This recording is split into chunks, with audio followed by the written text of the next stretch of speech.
semua, yaitu yang khasnya luar biasa,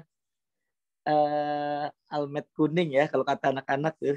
Jadi mungkin anak-anak akan antusias, akan lebih semangat mendengarkan dan juga akan lebih fokus. Terbukti dari 275 peserta yang hadir saat ini sudah akan mempersiapkan diri untuk mendengarkan pemaparan dari Kak Rini Febriani. Halo Kak Rini Febriani. Halo. Halo Kak Rini, sehat Kak Rini ya? Alhamdulillah sehat. Luar biasa. Dari kelihatan auranya aja Kak Rini nih sudah ingin memaparkan energi-energi positif nih kepada teman-teman semua. Boleh saya izin bacakan dulu untuk profil dari Kak Rini ya? Ya, silakan Bapak. Baik, Kak Rini Febriani, Biro Humas dan KIP UI. Alamat Gedung Rektorat, lantai 1, Kampus UI Depok. Emailnya yaitu promosi@ui.ac.id. Kemudian pendidikan S2 Manajemen Komunikasi, sertifikasi Certified Public Relations, Strategic Public Relations. Prestasi yaitu juara 1, Humas terbaik, luar biasa, dari Diktendik UI Award 2018, dan juara 2, Marketing PR atau Program Public Relation ya kalau nggak salah ya, Excellence Award 2019 for UI Promotion Program. Oke, kayaknya memang sudah tidak perlu diragukan kembali dan sudah dinanti-nantikan oleh peserta didik SMA 78, juga orang tua murid. Bapak Ibu, siapkan pertanyaan terbaik, siapkan juga pikiran-pikiran yang positif. Kita akan mendengarkan dari kampus Universitas Indonesia. Untuk hari ini, boleh dimulai, silakan untuk hari ini. Baik, terima kasih Bapak. Sebelumnya saya mengucapkan banyak terima kasih kepada SMA 78 Jakarta yang telah memberikan kesempatan kepada UI untuk hari ini bisa sharing-sharing di SMA 78. Meskipun kita masih bertemu secara online, semoga teman-teman, Bapak Ibu tetap semangat ya untuk bisa mengikuti rangkaian acara pada hari ini, sehingga nanti semua informasi yang didapat dari semua perguruan tinggi bisa menjadi sebuah strategi yang baik untuk kedepannya. Oke, baik.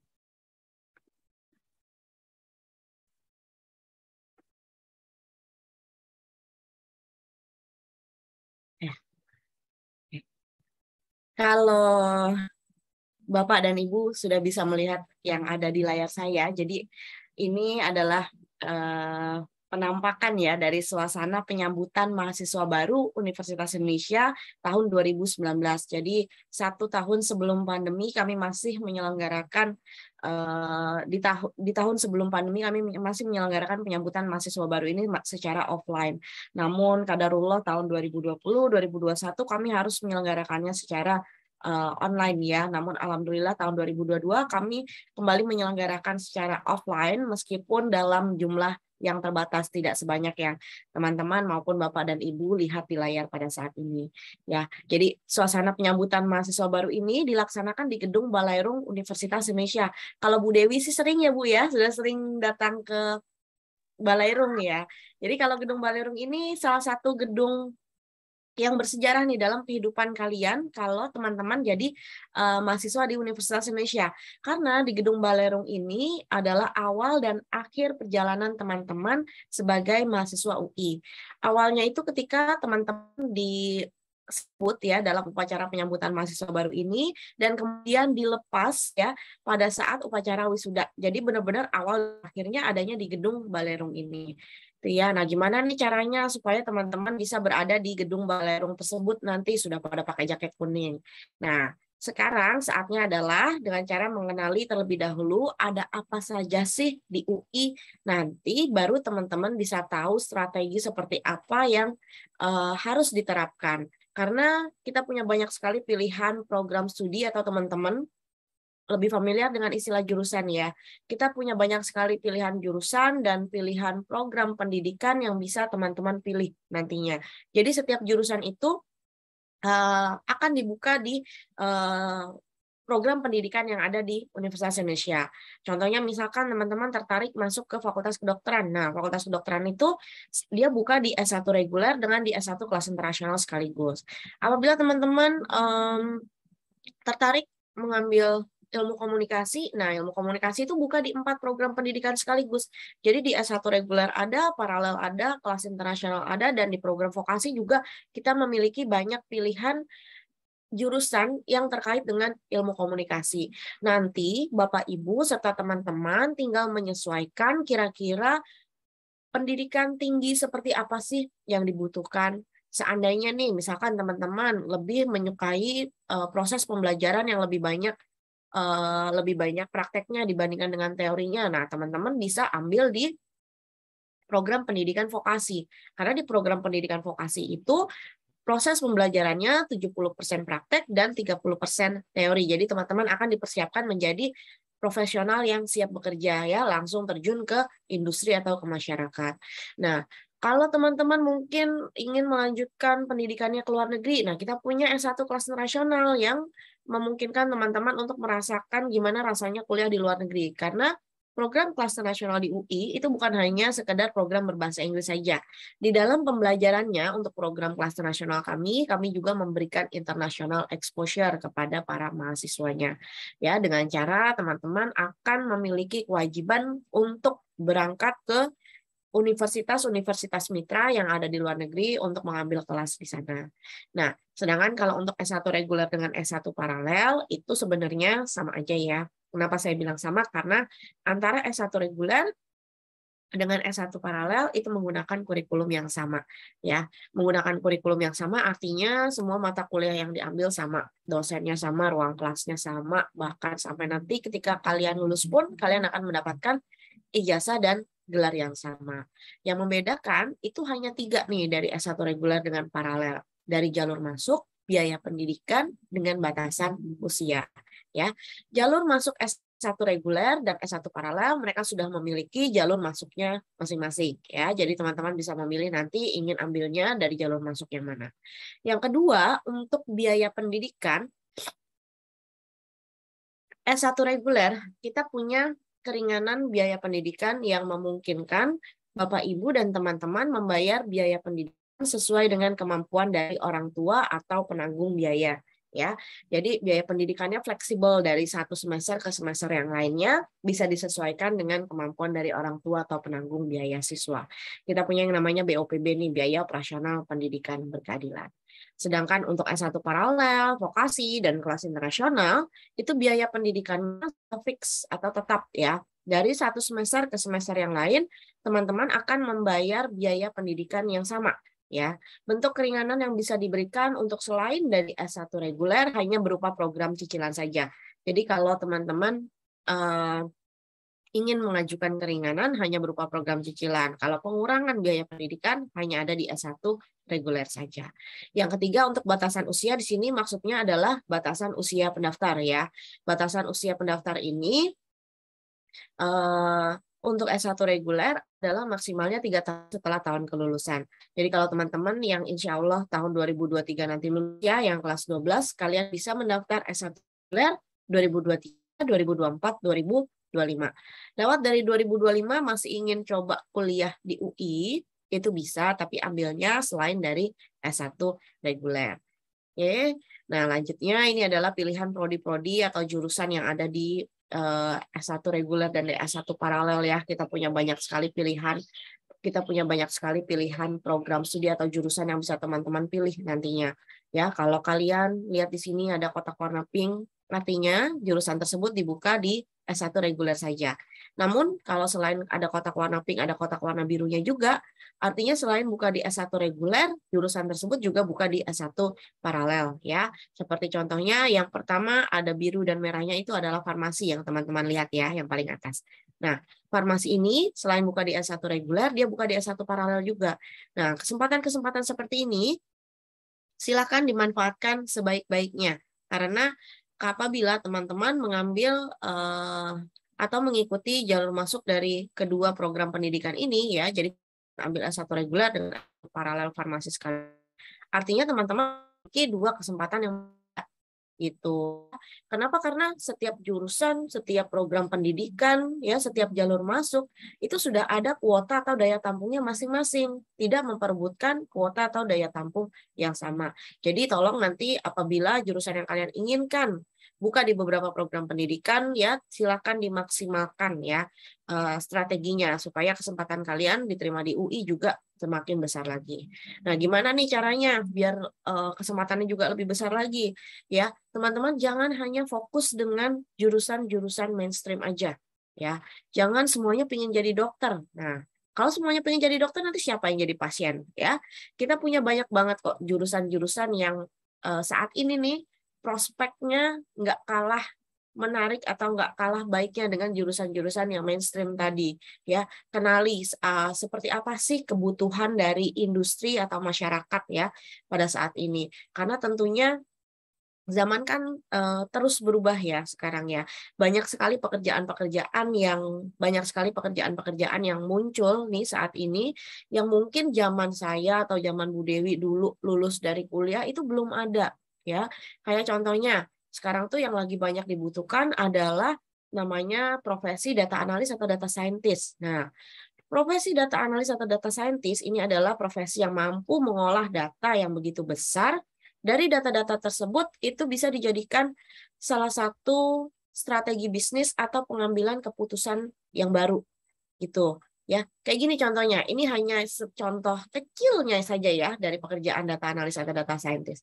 Mungkin Bapak Ibu atau teman-teman ya sering nggak mengalami kejadian kita lagi chatting nih sama teman di WA atau di media sosial lain ya, lagi chatting sama temen ngobrolin sesuatu, misalkan saya lagi tanya Bu Dewi nih, Bu Dewi biasanya anak-anak kalau les bahasa Inggris di mana sih yang bagus, misalkan saya tanya begitu ke Bu Dewi. Terus nggak lama setelah saya chat sama Bu Dewi nih, banyak pasti iklan-iklan terkait kursus bahasa Inggris, benar nggak?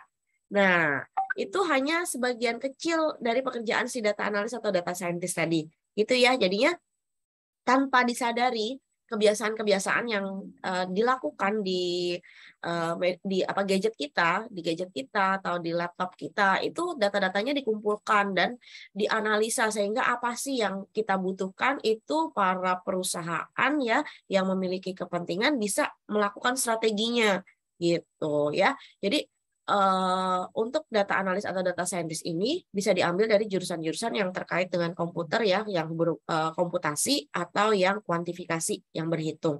Nah, jurusan yang terkait dengan komputer di UI kita punya ada 3, ada ilmu komputer, ada sistem informasi ya di Fasilkom, dan ada teknik komputer di Fakultas Teknik. Terus yang sifatnya kuantifikasi juga banyak sekali. Contohnya kayak di matematika dan ilmu pengetahuan alam, itu ada matematika, kemudian ada statistika, ada aktuaria juga. Nah, itu kan kalau kalian punya banyak pilihan jurusan, artinya strategi yang bisa teman-teman terapkan itu juga akan lebih banyak lagi gitu ya. Jadi teman-teman bisa mengimplementasikan banyak strategi sekaligus ya. Kalian bisa menyesuaikan dengan kira-kira kebutuhan maupun kemampuan kalian seperti apa ya. Dibandingkan misalkan nih kalau mau jadi dokter artinya kan cuma satu jurusan aja yang bisa diambil ya, pendidikan dokter, udah nggak ada pilihan lain gitu. Jadi strateginya pun jadi harus benar-benar matang karena pilihannya hanya satu di jurusan kedokteran atau pendidikan dokter saja gitu ya. Tapi Kak, saya tetap mau ambilnya jurusan yang mainstream. Monggo, silahkan, nggak apa-apa. Tapi belajarnya juga harus ditingkatkan lagi. Nggak bisa teman-teman pengen ambil jurusan-jurusan yang mainstream, tapi sampai sekarang nih masih jadi kaum rebahan. Ayo, siapa nih yang sambil tiduran ini ya? Melihat sosialisasinya dengan tiduran. Nah, jadi harus belajarnya ditingkatkan lagi ya, nggak boleh malas-malesan. Ya. Nah, lanjutnya ya teman-teman. Terkait dengan perkembangan zaman juga kita banyak banget ya profesi-profesi baru yang terkait dengan media sosial ya. Saya yakin banget teman-teman di SMA 78 baik Bapak, Ibu orang tua maupun teman-teman siswa pasti semua menggunakan media sosial ya. Nah, dengan Indonesia sebagai salah satu pengguna media sosial terbesar di dunia ya, banyak banget sekarang ini pilihan-pilihan profesi baru yang muncul dan saat ini belum banyak ahlinya gitu. Ada yang namanya sosial media spesialis ya, digital marketing spesialis seperti itu. Ya contohnya gini ya, misalkan pasti sekarang ini teman-teman lebih banyak menghabiskan waktu di media sosial ya dibandingkan dengan nonton TV konvensional ya. Lebih banyak nonton media sosial ataupun juga dengan TV digital seperti Netflix atau Disney Channel gitu kan ya. Nah, dengan berkembangnya media sosial ini tentunya pekerjaan-pekerjaan baru itu juga bermunculan ya. Sebuah perusahaan ketika ingin launching atau memasarkan produknya saat ini sudah banyak menggunakan media sosial. Pasti teman-teman baik itu yang pasti teman-teman sering lihat ya, baik itu yang sifatnya hard selling yang menjual secara terang-terangan nih, atau juga soft selling yang kalau teman-teman lihat di media sosial itu tanpa teman-teman sadari perusahaan itu lagi beriklan kayak misalkan menggunakan influencer gitu ya. Influencer mereview barang. Nah, itu kadang-kadang teman-teman nggak sadar bahwa dia sedang di-endorse dan kita jadi tertarik untuk membeli barang-barang tersebut. Nah, kayak perusahaan mau launching barang itu banyak banget prosesnya ya. Bagaimana mengemas teknik pemasarannya itu ada yang namanya copywriter ya, ada content creator ya. Itu pekerjaan baru saat ini. Terus mau ditaruh di media sosial yang mana apa nih, targetingnya siapa? Ada namanya social media strategist, social media plan ya. Itu bagi profesi-profesi. Terus nanti setelah selesai di launch, dievaluasi seperti sih berhasil campaign kita, ada namanya sosial media monitoring. Nah, jadi banyak banget nih profesi yang lebih dari yang saya sebutkan tadi. Coba teman nanti bisa googling profesi digital marketing atau profesi yang terkait dengan media sosial. Itu pasti banyak banget. Nah, profesi-profesi tersebut juga bisa diambil dari jurusan-jurusan yang ada di program pendidikan vokasi nih. Kita punya banyak banget jurusan-jurusan baru yang relate nih ya teman-teman dengan perkembangan zaman.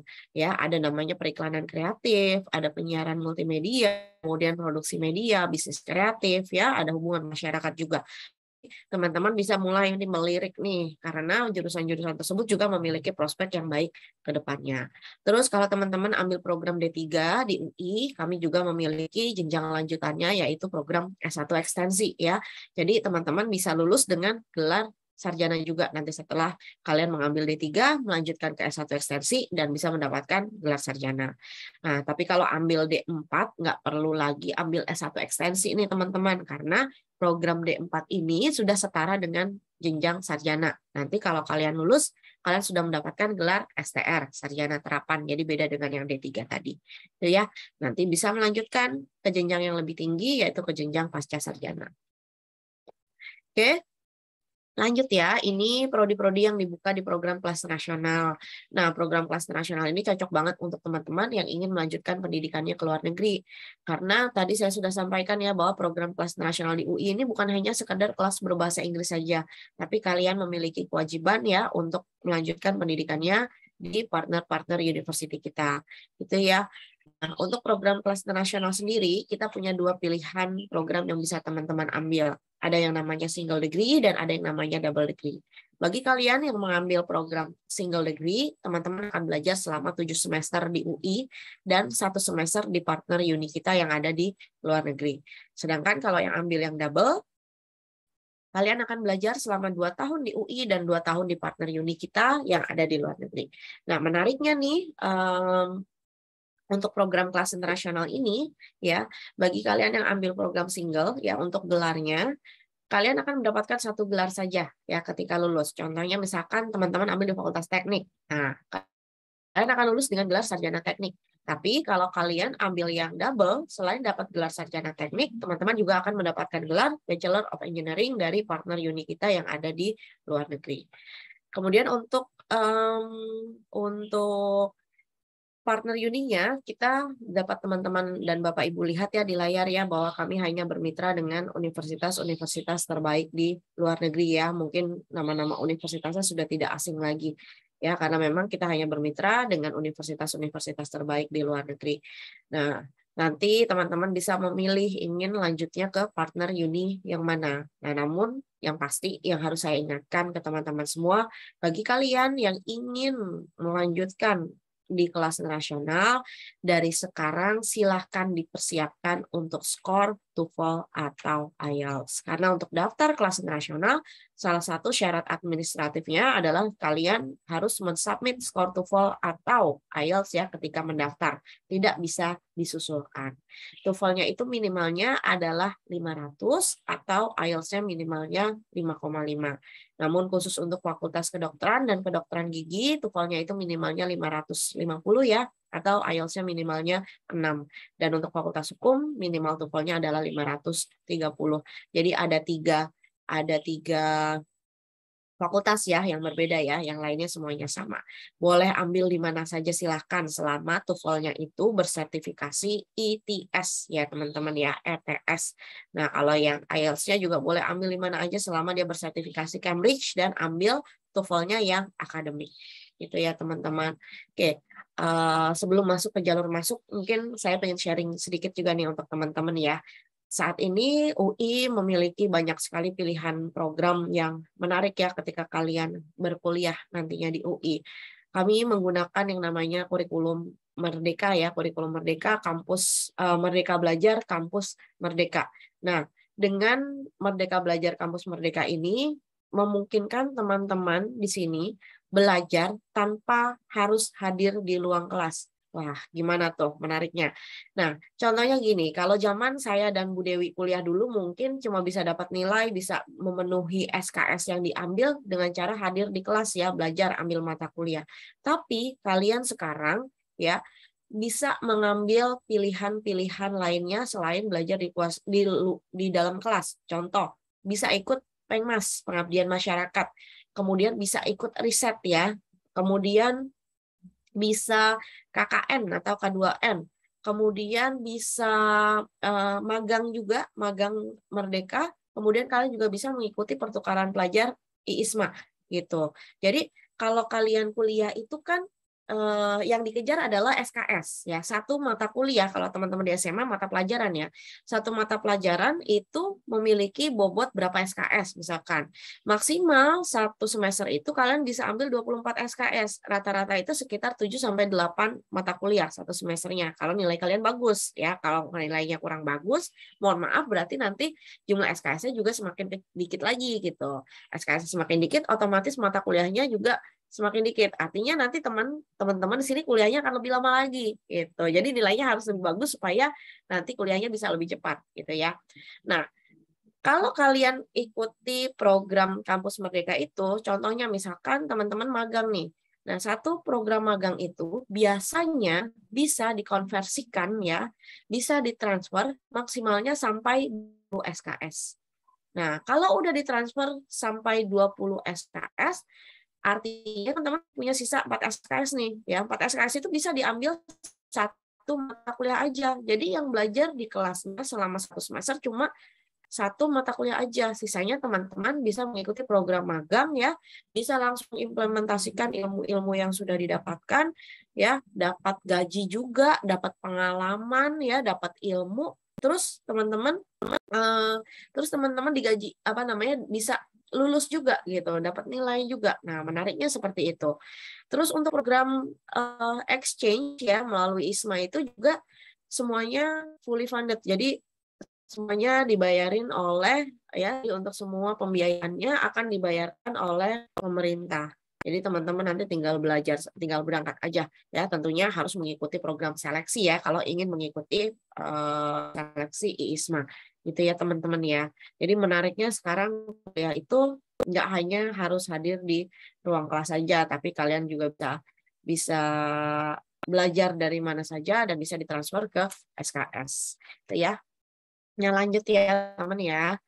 Untuk jalur masuk UI ya, kita punya banyak sekali pilihan jalur masuk sesuai dengan program pendidikan apa yang teman-teman pilih. Basically kita punya 2 tipe jalur penerimaan ya, jalur undangan yang berdasarkan nilai rapot dan prestasi atau jalur ujian tes. Nah, untuk jalur nilai rapot dan prestasi ya, setiap pendidikan memiliki jalurnya masing-masing ya. Beda nama aja tapi biasanya kurang lebih untuk sistem penilaiannya itu serupa ya. Yang membedakan adalah satu penyelenggaranya ya dan program pendidikan yang dituju. Kayak contohnya misalkan dahulu namanya SNMPTN ya, sekarang namanya Seleksi Nasional Berdasarkan Prestasi. Nah, Seleksi Nasional Berdasarkan Prestasi ini penyelenggaranya adalah pemerintah melalui Kementerian Pendidikan dan Kebudayaan. Sedangkan untuk PPKB dan talent scouting penyelenggaranya adalah UI ya, untuk program paralel vokasi dan kelas nasional yang ada di UI saja. Jadi gitu ya teman-teman ya. Teman-teman boleh mengikuti semua jalur masuk ya secara bersamaan nih. Jadi teman-teman tinggal perhatikan saja, yang perlu diperhatikan adalah tanggal-tanggal pelaksanaannya. Jangan sampai nanti terlewat, karena kadang-kadang ada nih yang saking sibuknya belajar sehingga lupa bersosialisasi. Sudah ikut SNMPTN nih dulu ya, sudah SNMPTN selesai ternyata nggak keterima, baru mau ikut PPKB. Nah itu kan sudah terlambat, karena biasanya setiap jalur masuk itu mereka tanggal-tanggalnya itu hampir bersamaan gitu. Jadi nanti tolong diperhatikan tanggal-tanggal seleksi ya, jangan sampai nanti teman-teman terlewat gitu ya.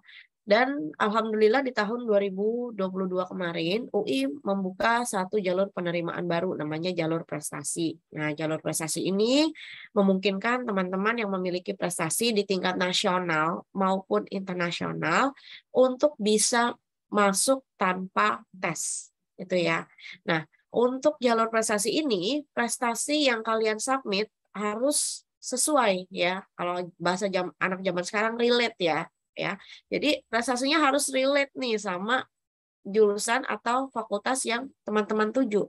Contoh misalkan teman-teman di sini ikut Olimpiade Fisika di tingkat nasional, alhamdulillah juara 1 nih. Nah, kalau prestasinya itu tadi ya juara Olimpiade Fisika, artinya teman-teman bisa daftar di jurusan yang ada di Fakultas MIPA, ya Fakultas Matematika dan Ilmu Pengetahuan Alam, Fakultas Teknik dan Fakultas Ilmu Komputer. Gitu. Jadi nggak bisa Olimpiadenya fisika, terus teman-teman tertariknya mungkin ambilnya di FK. Nah, untuk teman-teman yang mungkin pinginnya beda nih jurusannya dengan prestasi yang dimiliki, itu bisa prestasinya disapit melalui jalur undangan yang lain, gitu ya. Tapi kalau di jalur prestasi harus sesuai. Kalau cuma daftar doang itu bisa, tapi tentunya nanti ketika diseleksi itu kemungkinan gugur karena prestasinya nggak relate, gitu ya. Jadi kurang lebih seperti itu ya teman-teman. Semoga nanti banyak yang diterima ya melalui jalur prestasi dari SMA N78. Oke, nah lanjutnya ya teman-teman, Bapak dan Ibu, seperti yang sudah disampaikan oleh Menteri Pendidikan dan Kebudayaan beberapa waktu yang lalu, bahwa akan ada perubahan terkait teknis penerimaan mahasiswa baru di perguruan tinggi negeri di tahun 2023 nanti. Ya, SNMPTN yang nantinya bernama Seleksi Nasional Berdasarkan Prestasi akan mengalami perubahan dari segi teknis penerimaannya. Yang tadinya nilai yang disubmit pada sistem PDSS itu adalah 6 mata pelajaran yang di UN kan ya dahulu. Nah, saat ini mata pelajaran yang akan disubmit di penerimaan tahun 2023 ya untuk Seleksi Nasional Berdasarkan Prestasi adalah seluruh nilai mata pelajaran yang teman-teman pelajari semasa SMA ya, dengan bobot mata pelajaran tersebut adalah minimalnya 50% dari keseluruhan penilaian ya. Selain itu juga akan ada mata pelajaran yang digunakan sebagai komponen penggali minat dan bakat dengan bobot maksimal 50%. Gitu ya. Jadi mungkin saja nanti dari setiap prodi atau setiap jurusan itu akan mengambil mata pelajaran yang berbeda ya untuk pembobotan komponen penggali minat dan bakat. Nanti juga teman-teman bisa mensubmit ya prestasi yang teman-teman dapatkan semasa SMA ya.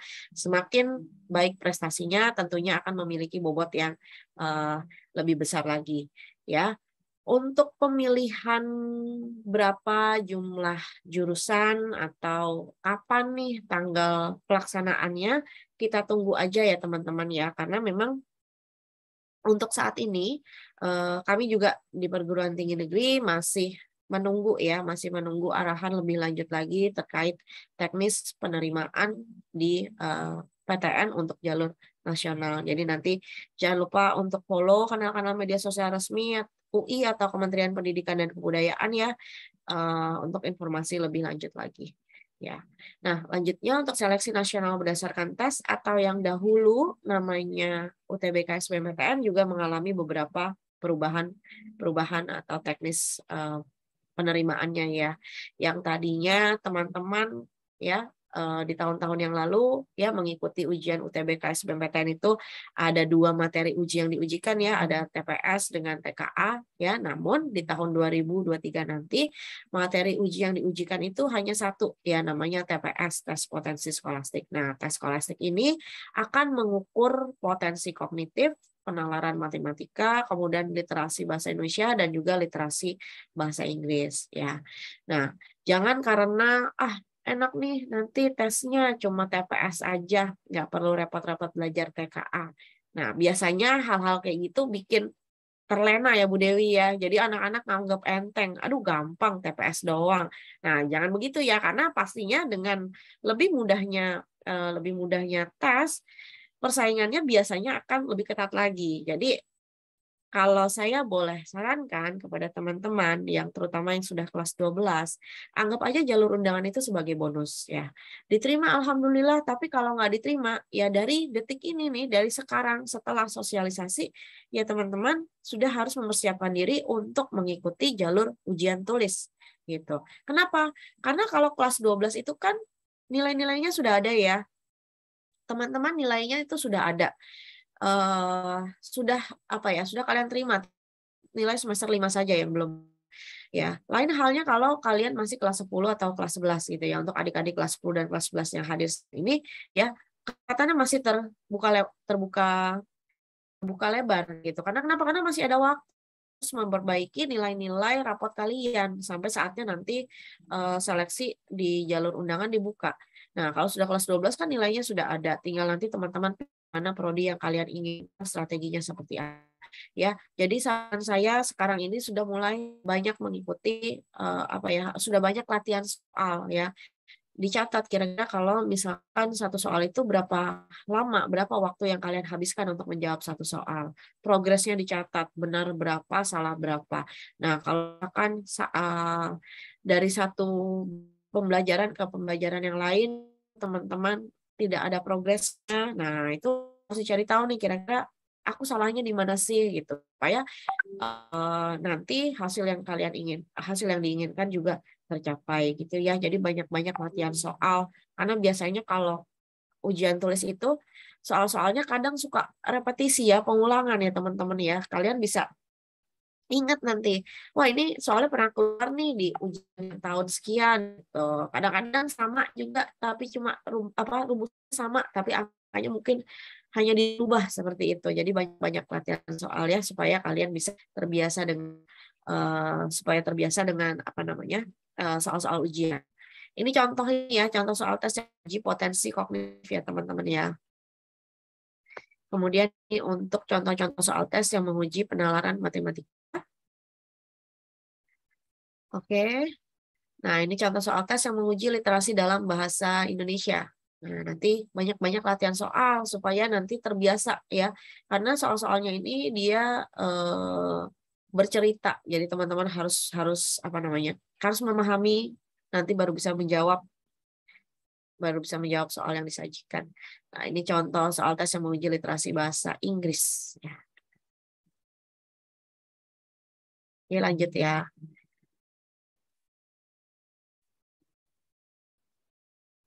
Nah, yang terakhir ya, SIMAK UI. Nah, SIMAK UI ini kami punya 2 SIMAK nih yang kami selenggarakan. Ada SIMAK UI dan ada SIMAK kelas nasional. Nah, untuk SIMAK UI dan SIMAK kelas nasional ya, SIMAK kelas nasional sudah jelas ya untuk program kelas nasional. Nah, sedangkan untuk yang SIMAK UI itu kami buka untuk program pendidikan S1 reguler, paralel dan juga vokasi. Ya, 1 kali ujian SIMAK UI teman-teman bisa ambil 3 program pendidikan sekaligus ya, S1 reguler, paralel, dan vokasi. Tapi kalau yang kelas nasional, ujiannya nanti dilaksanakan terpisah karena soal yang disajikan juga beda nih dengan yang SIMAK UI. SIMAK kelas nasional itu nanti ujiannya akan dilaksanakan dalam bahasa Inggris. Terusnya juga untuk SIMAK kelas nasional, teman-teman hanya bisa memilih 1 program studi di program kelas nasional saja. Ya, jadi hanya bisa pilih di program kelas nasional 1 mata pelajaran, 1 satu jurusan di program kelas nasional. Ya, meskipun waktu pendaftarannya bareng, tapi nanti waktu ujiannya nggak bareng. Jadi memungkinkan sekali teman-teman untuk bisa pilih SIMAK UI dan SIMAK kelas nasional sekaligus. Nah, kalau yang SIMAK UI tadi satu kali ujian bisa pilih 3 program pendidikan yang berbeda.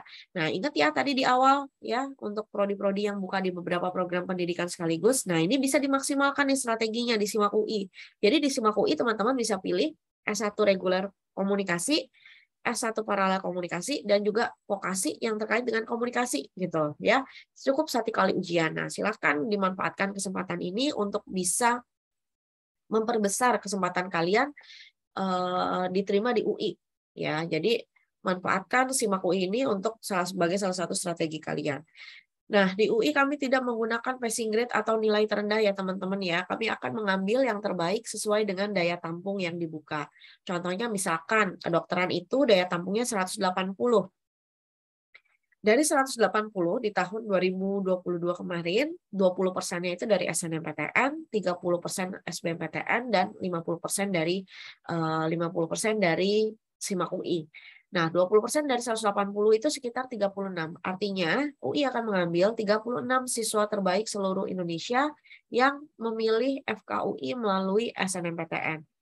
Jadi, kurang lebih seperti itu. Jadi kami akan meranking siapa 36 siswa terbaik seluruh Indonesia yang memilih FKUI di SNMPTN. Ya. Nah, di layar yang teman-teman lihat saat ini namanya data tingkat keketatan ya. Data tingkat keketatan ini menunjukkan seberapa besar persaingan di sebuah jurusan. Ya, semakin kecil persenannya artinya semakin tinggi persaingan di jurusan tersebut. Jadi teman-teman dengan data-data seperti ini kalian bisa tahu kira-kira mana jurusan yang memiliki peluang yang lebih besar, atau dari jalur masuk mana nih kira-kira peluang kalian yang lebih besar untuk bisa diterima di UI ya. Makin kecil persenannya artinya semakin tinggi persaingan di jurusan tersebut. Waduh Kak, ya masuk UI ya. Nah, jangan malahan takut ya kalau lihat data-data seperti ini, jangan malahan takut. Data ini harus kalian jadikan sebagai salah satu senjata kalian nih untuk bisa berjuang gitu ya. Jangan dijadikan malah ketakutan tersendiri.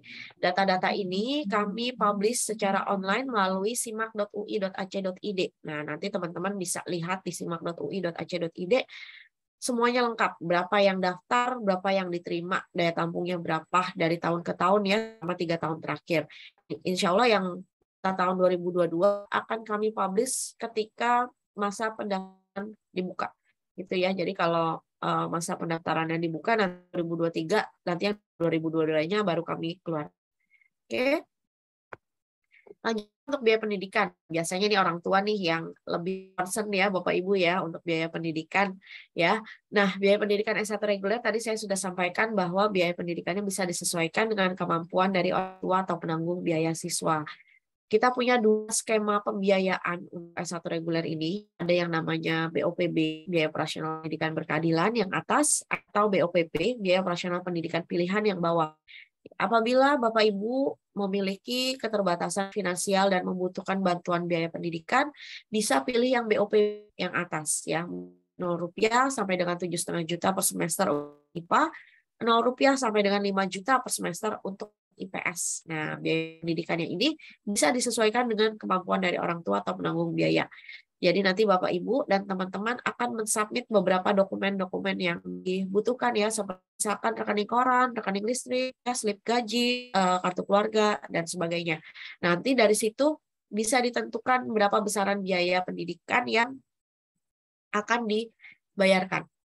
Gitu ya. Nah, tapi kalau Bapak Ibu alhamdulillah punya rezeki yang berlebih ya, mampu dan ingin berkontribusi terhadap peningkatan pendidikan di UI ya, ingin bantu teman anaknya yang kurang beruntung, yang berkeadilan tadi bisa ditinggalkan, bisa pilih yang pilihan. Mulai dari kelas A sampai dengan kelas E bisa dipilih sesuai dengan keikhlasan Bapak dan Ibu sekalian. Ya, dan pemilihan biaya pendidikan ini tidak ada kaitannya ya dengan kesempatan untuk diterima di UI. Karena kalian diterima dulu nanti ya, diterima dulu jadi mahasiswa UI, kemudian ketika registrasi ulang, teman-teman bisa memilih berapa besaran biaya pendidikan yang ingin dibayarkan. Itu ya. Lanjutnya ini untuk yang vokasi, kemudian kelas nasional, dan juga paralel. Ya, beda dengan S1 reguler tadi, ya saya sudah sampaikan di awal juga bahwa biaya pendidikan selain S1 reguler, itu biaya pendidikannya sudah fix atau sudah tetap. Jadi per semesternya akan membayar biaya pendidikan yang sama. Dan yang untuk kelas nasional ini adalah biaya pendidikan selama berkuliah di UI. Jadi nanti ketika berangkat ke luar negeri, biaya pendidikan yang di UI itu sudah tidak dibayarkan lagi ya. Jadi biaya pendidikannya akan mengikuti dengan biaya pendidikan di partner uni. Di UI kita juga banyak beasiswa ya teman-teman ya. Jadi kalau nanti diterima jadi mahasiswa UI, kalian baru bisa mengambil beasiswanya. Kita tidak ada jalur masuk beasiswa. Nanti kalian bisa login di beasiswa.ui.ac.id, kalian bisa lihat mana beasiswa apa saja yang sedang dibuka dan bisa langsung mendaftar. Ya, mampu nggak mampu ambil aja, jangan nggak diambil, sayang banget. Ya, karena kenapa? Karena beasiswanya banyak sekali ya. Satu anak bahkan bisa mendapatkan lebih dari satu beasiswa.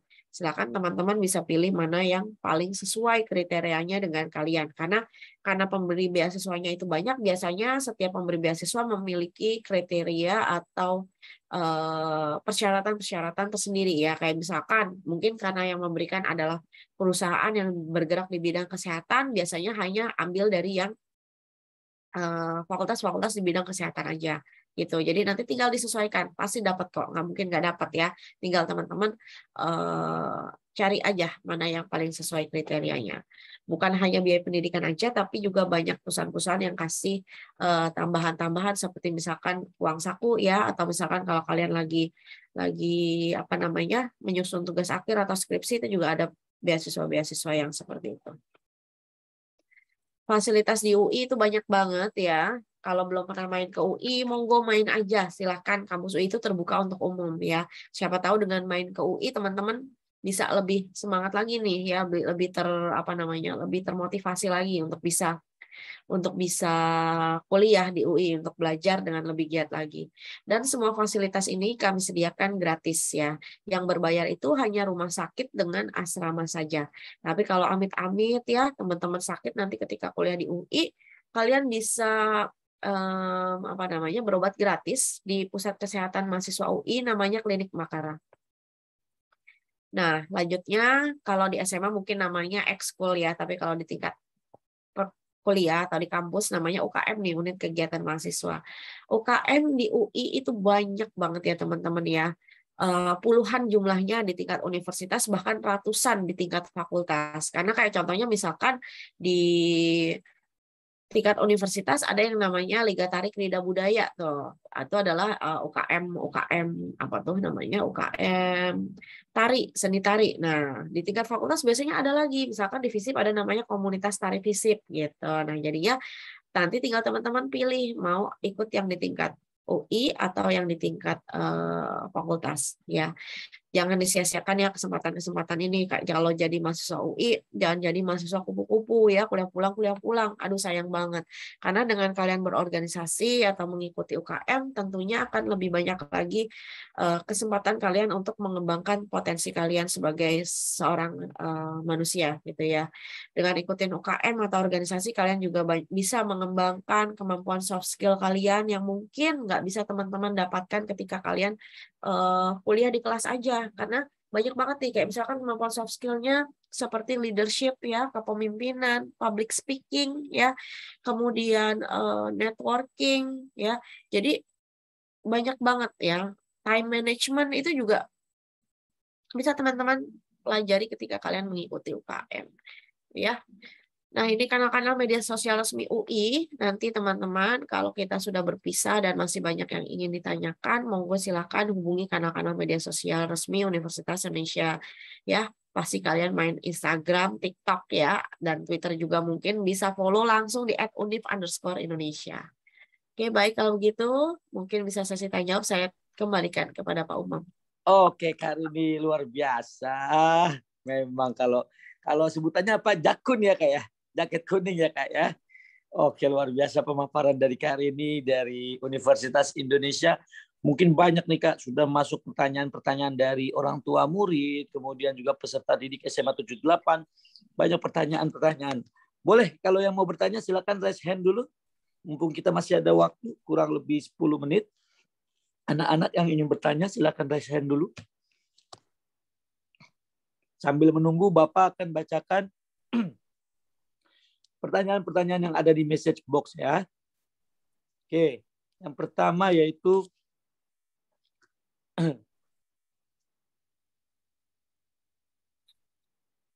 oke.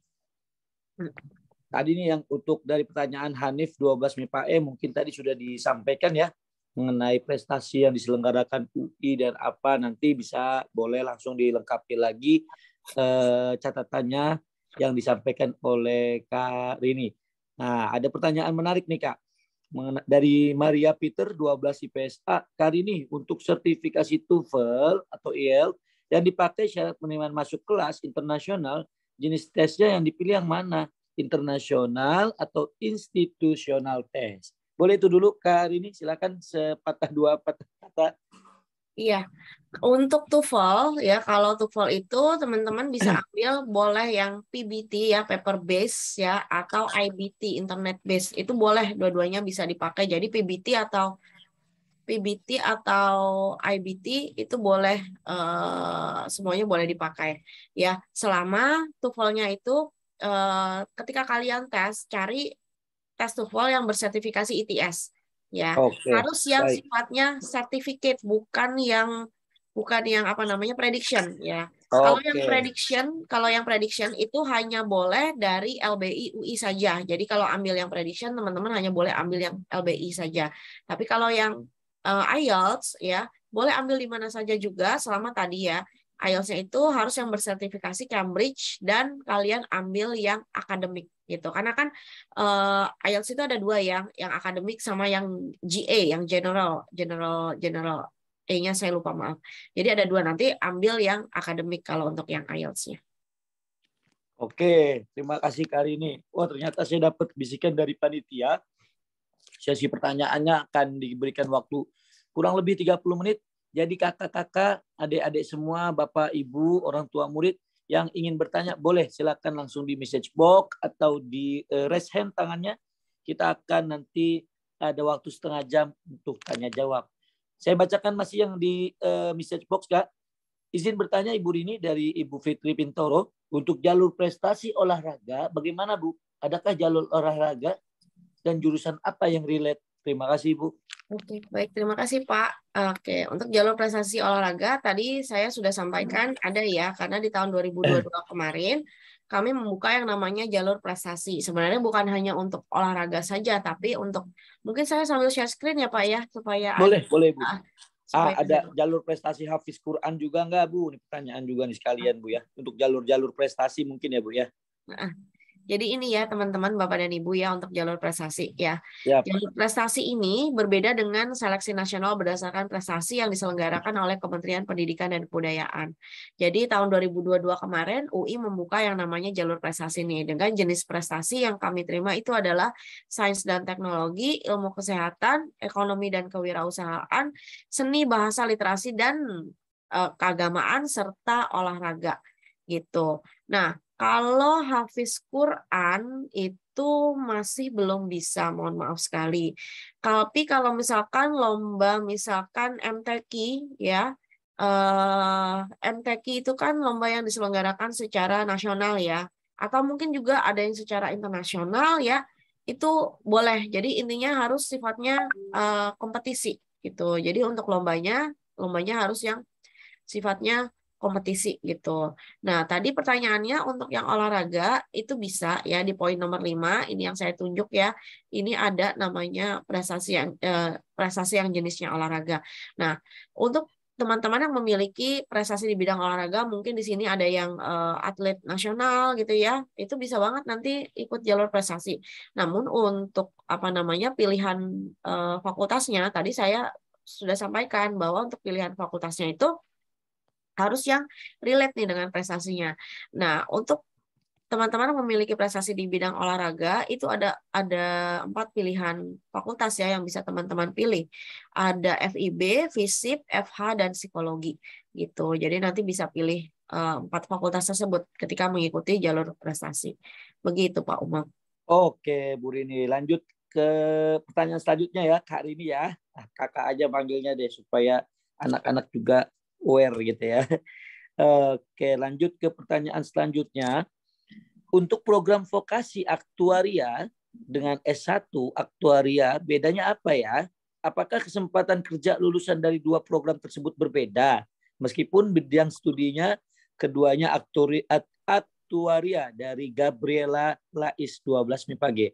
Silakan Kak Rini. Baik, terima kasih Pak. Oke, Gabriela, untuk aktuaria yang ada di vokasi dengan yang ada di MIPA itu bedanya adalah dari apa yang dipelajari. Ya, untuk untuk aktuaria yang ada di MIPA itu yang dipelajari adalah sainsnya, ya. Jadi keilmuannya.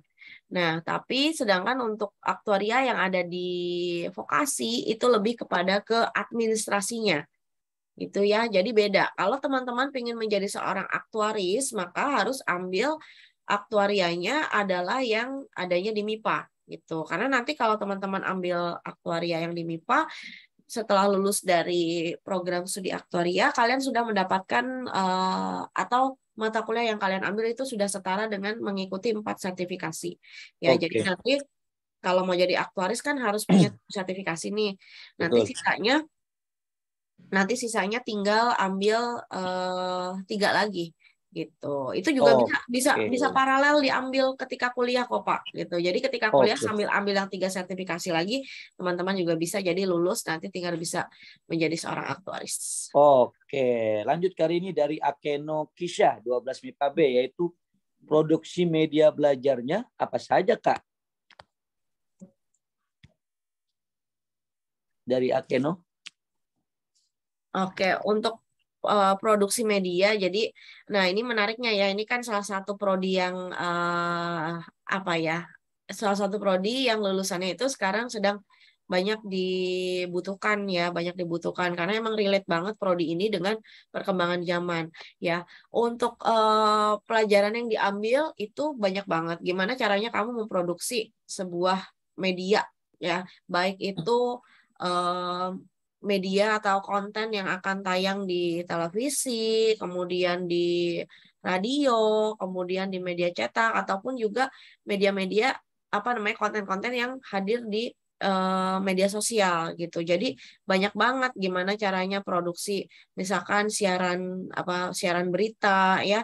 Nah, di vokasi itu juga banyak banget laboratorium pendukungnya kayak laboratorium broadcast, laboratorium radio. Jadi gitu. Bagaimana memanage atau memanage apa itu namanya?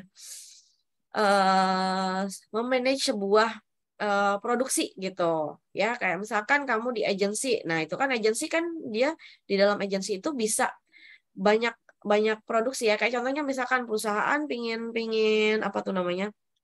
perusahaan kayak gini contohnya, misalkan perusahaan pingin memasarkan produknya di media sosial. Nah, kita bisa hire agency nih, mereka yang akan creating kontennya, mereka yang akan menentukan nih mana tayang di mana gitu, channelnya apa, targetingnya seperti apa. Nah, itu juga dipelajari oleh teman-teman yang ada di produksi media.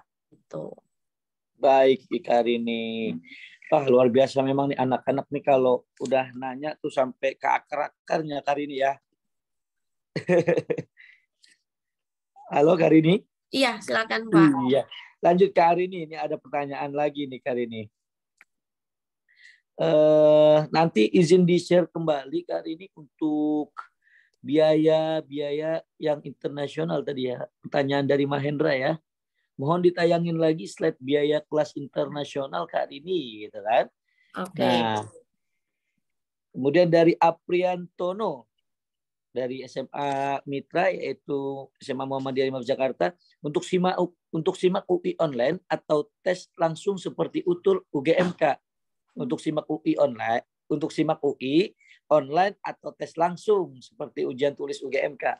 Begitu Kak. Untuk simak UI kemungkinan di tahun depan kita akan melaksanakannya secara offline. Baik.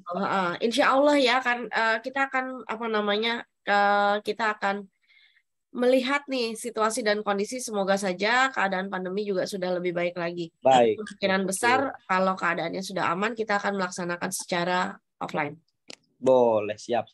Oke, tadi sambil ditayangin ya Kak untuk biaya internasional. Anak-anak, orang tua murid silakan boleh langsung bertanya juga supaya lebih puas bertanya langsung kepada Kak Rini supaya langsung terjawab dengan rinci, dengan detail.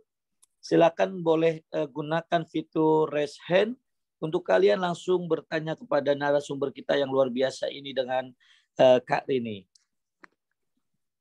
Ini ada tambahan dari Rian Dolahi. Japres, jalur prestasi olahraga, pendaftarannya kapan dan linknya dapat ditemukan di mana, Kak Rini? Oke.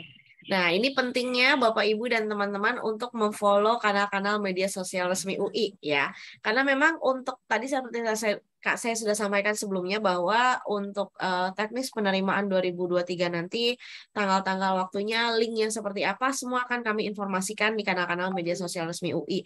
Karena memang untuk sekarang belum bisa kami sampaikan nih karena masih menunggu yang jalur nasionalnya itu rilis dulu teknis dan tanggal-tanggalnya baru kami bisa merilis juga untuk yang jalur mandiri. Gitu. Siap. Wah, ini pertanyaan lebih detail lagi nih, Kak. Immanuel Bagaswara.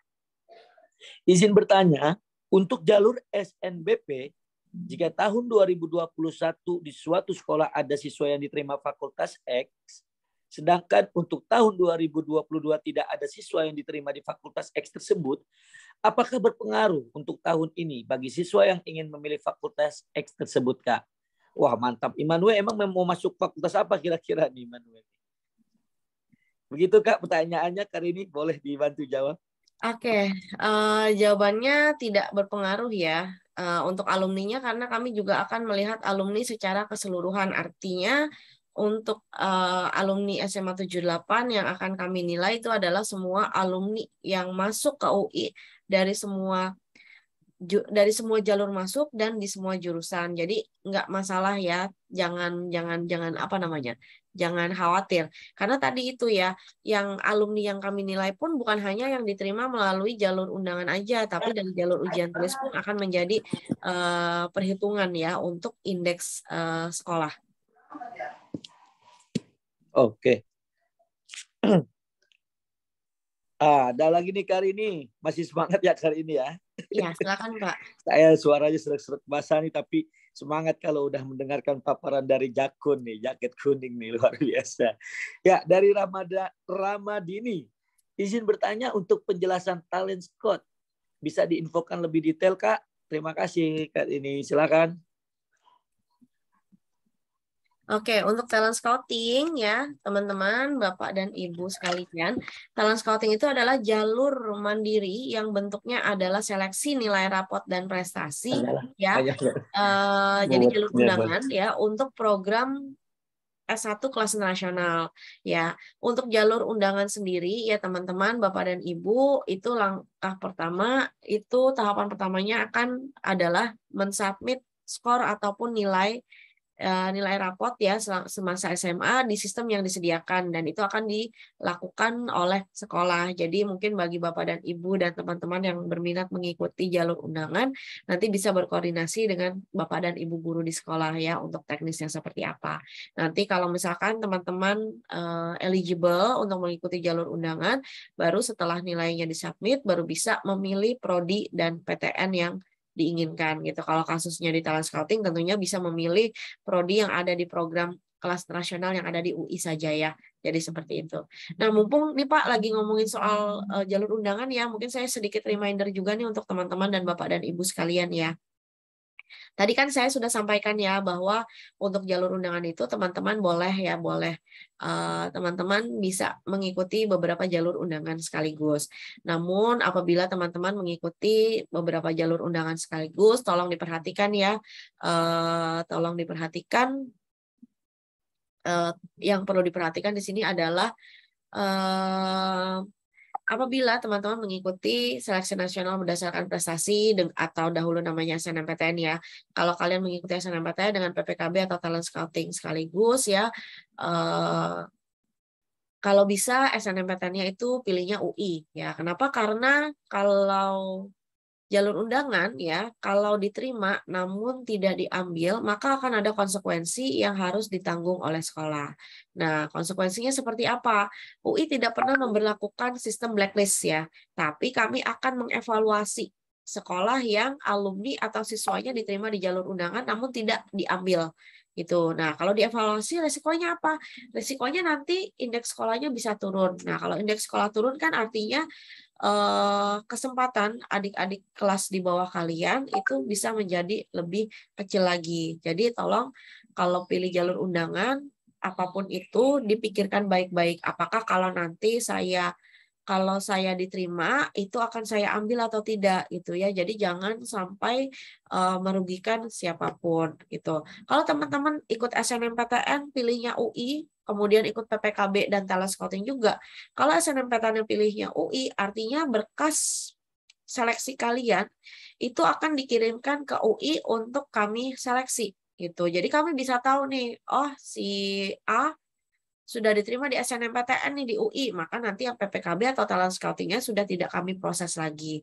Nah, lain halnya kalau SNMPTN-nya teman-teman pilih di perguruan tinggi negeri lain. Nah, kalau di perguruan tinggi negeri lain kami tidak bisa tahu ya teman-teman sudah diterima atau belum. Nah, kalau misalkan seperti itu kan akan ada kemungkinan kalian bisa diterima di 2 PTN sekaligus. Apalagi SMA 78 indeks sekolahnya baik ya. Jadinya jangan sampai ya pilihan kalian itu akan merugikan siapapun. Gitu ya teman-teman ya.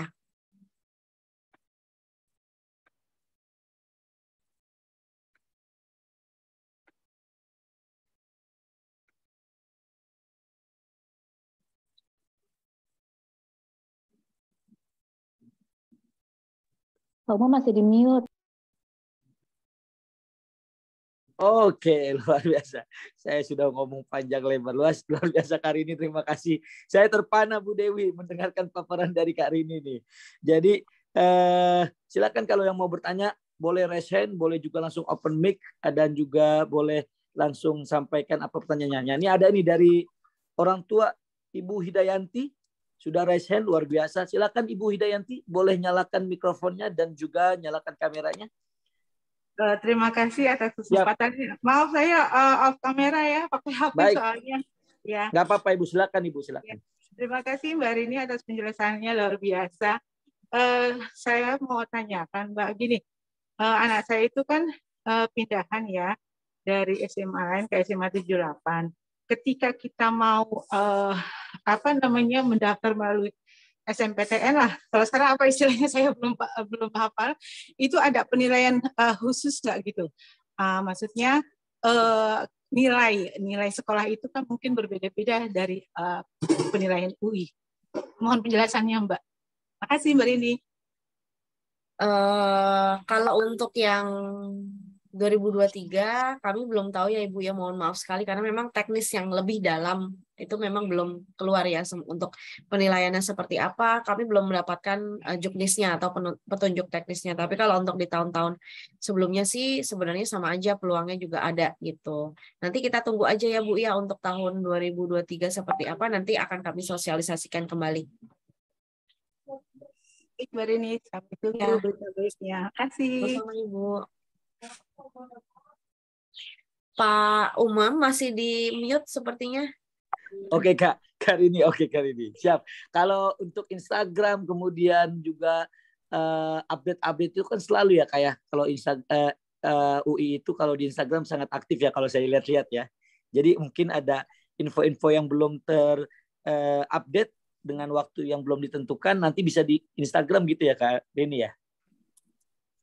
Iya, betul. Semuanya akan kita update melalui kanal-kanal media sosial resmi UI dan di website juga. Oke, nah kita kembali ke laptop yaitu kembali ke message box. Ada pertanyaan juga gitu kan dari orang tua murid Ibu Upi untuk tes SIMAK UI, soal-soalnya juga total skolastik juga kah? Silakan Kak Rini. Oke, jadi kalau untuk sama ya Ibu, mohon maaf kalau untuk tesnya seperti apa juga kami belum ini tahu ya. Belum bisa mempublish nih karena masih menunggu juknis yang jalur nasional dulu, baru nanti kami bisa menentukan seperti apa nanti penerimaan untuk jalur mandirinya. Bapak, kalau boleh ada satu pertanyaan yang sangat menarik nih, saya ingin jawab, boleh nggak? Boleh. Silakan Ibu. Ya. Dari Naifa, pertanyaannya adalah untuk PPKB biaya kuliahnya apakah sama dengan jalur mandiri? Nah, ini mungkin kita harus samakan persepsi dulu ya untuk biaya kuliah di UI nih. Jadi biaya kuliah di UI itu tidak ditentukan oleh jalur masuknya ya teman-teman, Bapak dan Ibu ya. Yang akan menentukan adalah program pendidikan apa yang dipilih. Jadi contohnya misalkan kalau Bapak Ibu dan teman-teman ambilnya S1 reguler ya, mau masuknya dari SNMPTN, dari UTBK SBMPTN, dari SIMAK UI atau dari jalur prestasi, itu akan membayar biaya pendidikan yang sama. Gitu ya. Jadi kami tidak membedakan biaya pendidikan dari jalur masuknya. Yang kami lihat adalah kamu ambilnya apa? Apakah S1 reguler, paralel, vokasi atau kelas nasional gitu. Jadi masuknya dari mana aja semuanya sama. Yang dilihat adalah program pendidikannya. Itu ya. Oke Kak Rini, luar biasa. Tadi berarti pertanyaan dari dari Gusti juga sama ya, mengenai soal-soal belum bisa dijawab hari ini karena memang belum dapat update untuk yang kedepannya, gitu kan. Kemudian dari pertanyaan dari Ibu Fitri Pintoro, izin bertanya Kak Rini, tahun 2022 untuk penerimaan jalur PPKB dan TS sangat menurun di SMA 78 dibandingkan tahun sebelum-sebelumnya. Karena apa ya Kak? Apakah untuk kuota tahun 2023 akan sama dengan tahun 2022 Kak? Terima kasih Kak Rini, silakan. Baik, terima kasih Pak. Oke, untuk penurunan jumlah siswa yang diterima di jalur undangan itu bukan hanya terjadi di SMA 78 saja Bapak dan Ibu dan teman-teman ya. Jadi sebenarnya nggak perlu terlalu dikhawatirkan. Bukan berarti prestasi SMA 78 itu menurun ya. Tapi karena memang jumlah pendaftar di jalur undangan baik itu di SNMPTN, PPKB maupun talent scouting di tahun kemarin itu bertambah lumayan banyak gitu. Karena mungkin manusia makin hari makin banyak ya Pak ya. Betul. Jadi memang pendaftarnya itu makin lama makin banyak. Artinya juga persaingannya juga pasti semakin ketat ya. Jadi persaingannya semakin ketat. Apalagi kuotanya ya segitu-segitu aja. Kami UI itu jarang sekali menambah kursi gitu untuk di universitas itu kami hampir tidak pernah gitu. Kenapa? Karena ya memang kami harus menjaga kualitas dari pendidikan kami. Kalau mau menambah kursi sebanyak-banyaknya tentunya sebenarnya bisa saja. Tapi kan ada perbandingan atau ada rasio antara fasilitas yang kami miliki, dosen, kemudian ruang kelas dan tenaga kependidikan itu sudah ada rasionya sendiri gitu. Jadi memang yang terjaga adalah kualitas pendidikan. Baik. Oke, kali ini masih ada pertanyaan-pertanyaan luar biasa nih dari teman-teman di message box, ya kan. Kemudian dari pertanyaan Roselyn, izin bertanya kali ini untuk jalur undangan, misalnya untuk suatu prodi itu berlaku satu orang satu jurusan di SMA atau satu orang untuk satu angkatan gitu ya Kak. Lalu misalnya undangan untuk jurusan sastra di UI itu apakah diprioritaskan yang di SMA jurusan bahasa atau bebas dari jurusan mana saja Kak? Terima kasih Kak Rini. Oke, kami sebenarnya tidak ada batasan seperti itu ya Ibu ya. Jadi tidak ada batasan satu sekolah, satu prodi itu tidak. Kami akan melihat dari persaingan pada saat itu dan juga dari nilai dan prestasi peserta. Itu yang untuk pertanyaannya. Dan untuk prioritas ya dengan berlakunya sistem penerimaan yang baru ini di tahun 2023 itu persaingannya akan menjadi lebih bebas lagi gitu ya karena bisa lintas jurusan. Sebenarnya dari tahun lalu juga kami tidak ada prioritas seperti itu ya. Jadi memang bebas aja dari jurusan mana saja. Jadi contohnya gini, kalau dulu itu saya sudah nggak punya grafiknya ya. Anak IPA itu boleh ambil jurusan IPA, IPS, bahasa. Anak IPS bisa ambil jurusan IPS, bahasa. Anak bahasa hanya bisa ambil jurusan bahasa saja kalau di jalur undangan.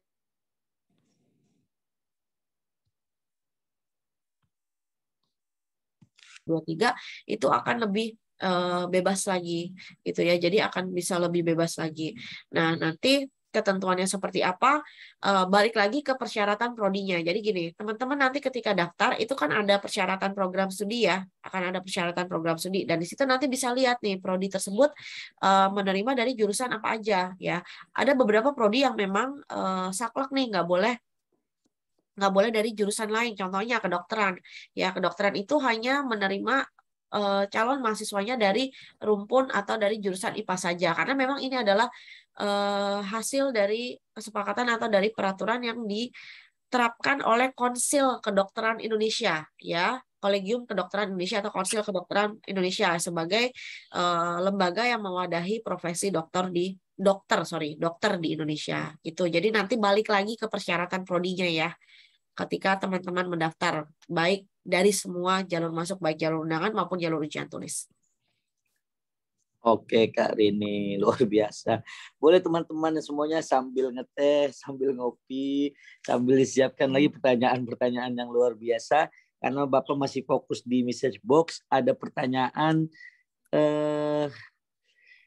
dari Alicia. Sebenarnya nih pertanyaan lebih ke klarifikasi, minta klarifikasi dari Kak Rini ya. Izin bertanya Kak, tahun lalu SMA 78 untuk Fakultas Fasilkom jalur undangan, kenapa tidak ada yang diterima ya? Padahal berdasarkan alumni dan nilai yang ada memenuhi syarat. Silakan Kak Rini. Nah, itu balik lagi ya syarat tuh. Ya, syarat itu sebenarnya kalau syarat kita nggak ada syarat khusus ya teman-teman yang tadi ya, kayak nggak ada nilai minimal, kayak gitu-gitu ya. Nah, mungkin aja ya teman-teman, persaingan pada saat itu di jurusan yang diinginkan itu tinggi banget, apalagi Fasilkom ya. Tadi kan saya sempat cerita sedikit ya bahwa profesi data analis atau data scientist itu kan lagi banyak banget dibutuhkan di masyarakat. Nah, tentunya jurusan-jurusan yang terkait dengan profesi-profesi itu menjadi apa namanya, menjadi incaran banyak orang. Nah, itu yang menyebabkan salah satunya kenapa mungkin dari SMA 78 belum ada yang masuk karena persaingannya juga semakin tinggi. Gitu ya teman-teman ya. Nanti bisa lihat dari tingkat keketatan yang ada di web simak.ui.ac.id, nanti teman-teman bisa lihat sendiri ya berapa persaingannya ya, berapa yang daftar, berapa yang diterima. Gitu sih. Oke, tadi saya skip Kak Rini mengenai ada pertanyaan tentang KIP atau KJMU ya di UI, bagaimana untuk prosedurnya gitu Kak. Tadi saya sambil mencari ini. Bisa dibantu jawab Kak untuk kalau untuk KJMU ya, kalau KIP gitu Kak. Bisa ya di UI ya Kak? Bisa. Betul nih dari Aininaya. Maaf Kak, mau tanya untuk ketentuan KJMU atau KIP itu bagaimana ya di UI? Oke, saya jawab yang KIP saja dulu ya. Kalau yang Baik. KJMU itu biasanya teman-teman kan daftar sendiri ya. KJMU itu kalian daftar sendiri. Nah, untuk yang KIP itu kalian daftar sendiri juga. Jadi ada gini. Ada dua pilihan kalau KIP sebenarnya. Kalian bisa daftar sendiri ketika kalian sebelum kalian diterima menjadi mahasiswa UI. Jadi ketika pendaftaran SNMPTN itu dibuka, itu biasanya teman-teman yang mau ikut KIP itu juga sudah mendaftarkan diri ya. Kemudian kalian juga bisa mendaftar KIP setelah kalian dinyatakan diterima. Jadi ada dua skemanya kalau yang KIP. Bisa sebelum diterima atau sesudah diterima. Nah, keuntungannya kalau kalian daftar sebelum kalian diterima menjadi mahasiswa UI adalah ketika kalian mendaftar jadi mahasiswa, sebelum kalian mendaftar jadi mahasiswa UI adalah kalian bisa mengikuti jalur ujian tulis secara gratis gitu, baik itu di SBMPTN, di UTBK SBMPTN ataupun melalui SIMAK UI gitu ya. Jadinya keuntungannya kalau daftarnya sebelum diterima adalah kalian bisa mengikuti jalur ujian tulis nanti secara gratis ya. Nah, jadi kalau kalian daftarnya setelah diterima jadi mahasiswa UI, artinya ketika kalian ikut jalur ujian tulis itu kalian harus membayar biaya seleksinya. Itu jadi ada dua. Nah, kalau KJMU itu silakan kalian daftar sendiri biasanya ya. Buka di website KJMU saja. Karena kalau KJMU UI bukan sebagai penyalurnya, karena kalau KJMU kan langsung ditransfer kalau nggak salah ya ke rekeningnya ya. Sedangkan Iya. kalau KIP kan masuk melalui universitas gitu ya. Jadi nanti biaya pendidikannya langsung terpotong di universitas, teman-teman akan mendapatkan uang saku yang akan ditransfer langsung ke pribadi kalau KIP seperti itu. Oke Kak, ini sangat lengkap, padat, dan lugas jawaban-jawabannya. Hari ini saya ada titipan pertanyaan dari guru SMA 78 dari Ibu Upi untuk menanyai mengenai S2 gitu kan. Untuk itu lewat jalur SIMAK atau jalur lainnya ya Bu ya, kira-kira. Mau apa? Boleh diulang Pak? Ya, untuk nih kita refresh dulu tadi kalau dari orang tua murid, kemudian dari siswa, sekarang dari guru 78 Bu Upi bertanya mengenai kalau mau masuk jalur S2 itu apakah bisa lewat jalur SIMAK atau jalur lainnya begitu Bu? Hari ini.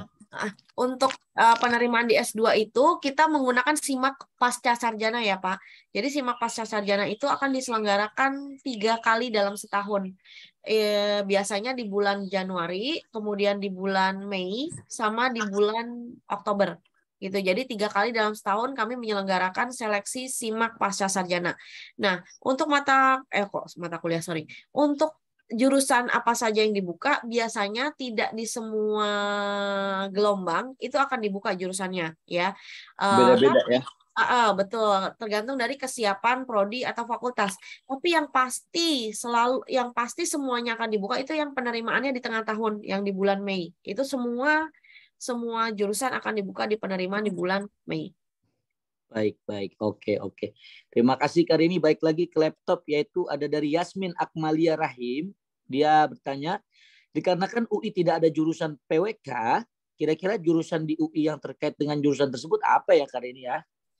Oke, ini menarik nih Pak. Jadi ini sebuah pengetahuan baru juga untuk kita ya. Kalau untuk teman-teman nanti ketika memilih jurusan di perguruan tinggi, kadang-kadang memang ada jurusan-jurusan yang sebenarnya belajarnya sama aja, tapi namanya berbeda. Kayak contohnya nih, teman-teman yang mau ambil teknik pertambangan, mungkin kalau cari di UI nggak ketemu jurusan teknik pertambangan ya. Tapi kami di UI punya jurusan yang namanya teknik kimia yang belajarnya kurang lebih sama gitu ya, kurang lebih sama. Nah, kalau di UI mungkin yang jurusan perencanaan wilayah dan kota itu kami bisa ada mata kuliah yang bisa diambil, ada mata kuliah sama yang bisa diambil dengan jurusan tersebut, itu ada di teknik sipil, kemudian ada juga di arsitektur gitu. Jadi ada di 2 jurusan tersebut kurang lebih. Baik Ibu, baik Karini, siap. Pertanyaan mengenai pembiayaan lagi Kak, ini kan sesuatu yang urgensial ya, kita persiapkan untuk biaya-biaya gitu kan ya. Dari Dina Amelia izin bertanya Kak, tadi disebutkan jika biaya kuliah di UI tidak dibeda-bedakan berdasarkan jalur masuknya. Tetapi bukannya jika melalui jalur mandiri biasanya ada biaya uang gedung ya Kak? Oke, saya share screen aja ya Pak biar boleh, kebayang siap. nih. Betul. Ya. Berarti mereka sudah siap-siap nih Kak untuk masuk UI nih Kak. Oke. Ya, biaya pendidikan di UI itu tidak kami tentukan berdasarkan jalur masuknya, tapi berdasarkan dari program pendidikan apa yang dipilih. Nah, untuk S1 reguler saya jelaskan lagi ya, kita ada 2 skema pembiayaan yang bisa diambil. Ada yang berkeadilan yang atas atau pilihan yang bawah.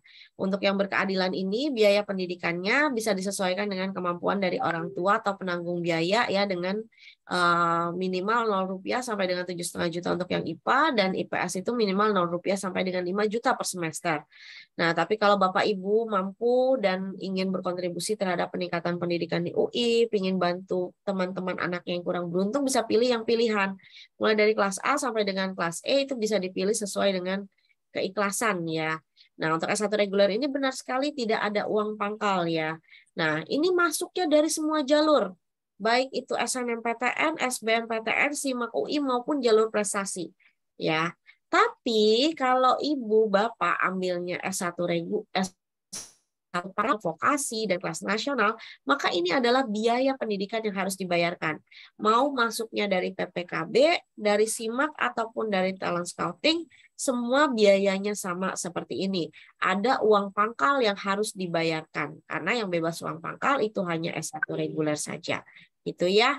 Jadi kalau ambilnya S1 reguler, masuknya dari SIMAK UI, tetap tidak ada uang gedung atau uang pangkal. Gitu ya.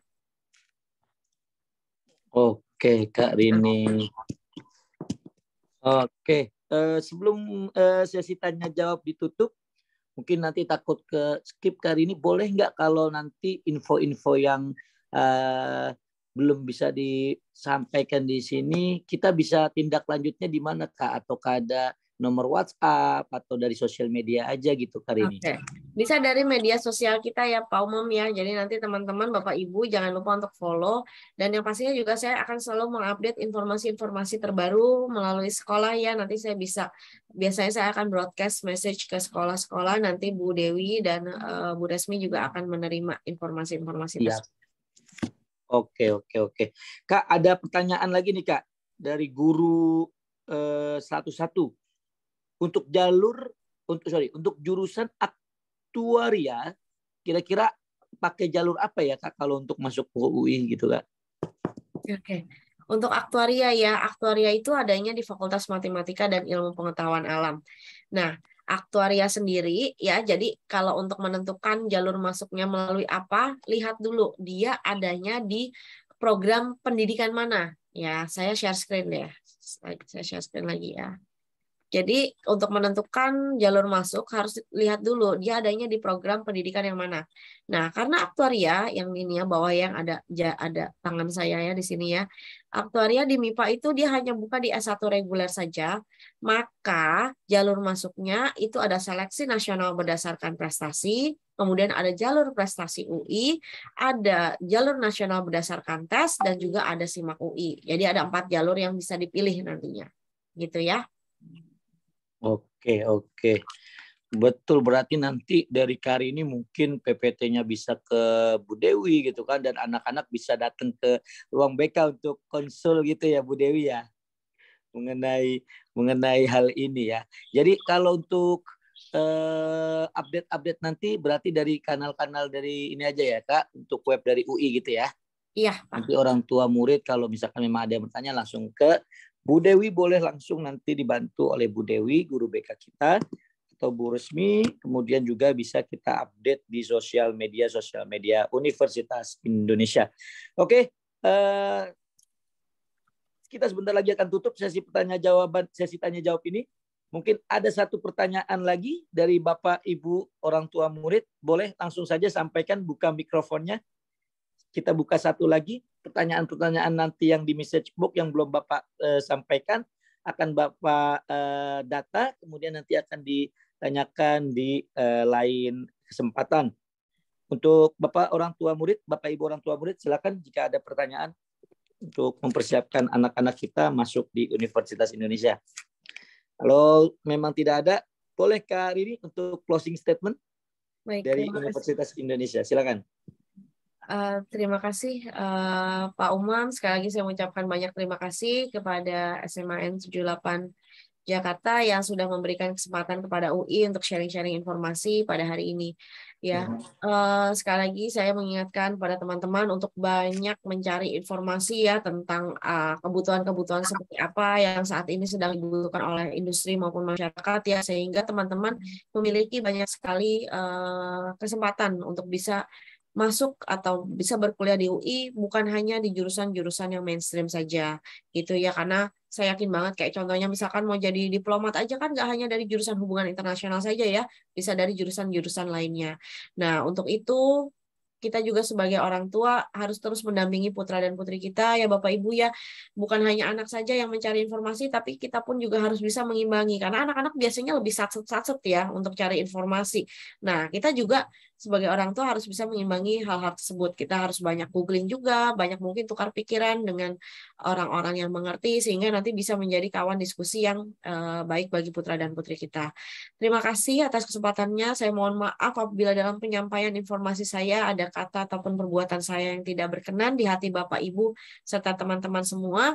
Harapan saya semoga untuk teman-teman yang kelas 12 next time kita ketemu lagi sudah pada pakai jaket kuning ya. Amin. Yuhu. Ya, semoga kita bahagia dan sehat selalu ya. Terima kasih dan wassalamualaikum warahmatullahi wabarakatuh. Waalaikumsalam warahmatullahi wabarakatuh. Sehat-sehat hari ini. Sama-sama. Salam hormat kita semua.